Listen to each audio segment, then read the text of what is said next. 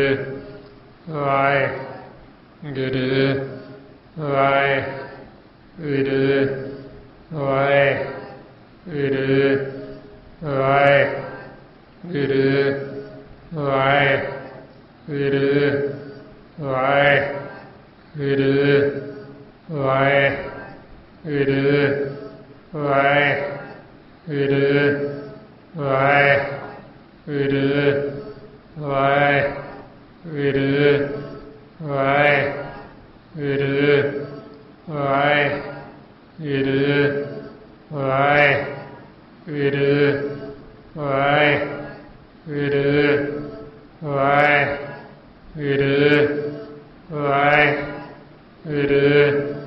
ਵਾਹਿਗੁਰੂ ਵਾਹਿਗੁਰੂ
ਵਾਹਿਗੁਰੂ ਜੀ ਕਾ ਖਾਲਸਾ ਵਾਹਿਗੁਰੂ ਜੀ ਕੀ ਫਤਿਹ।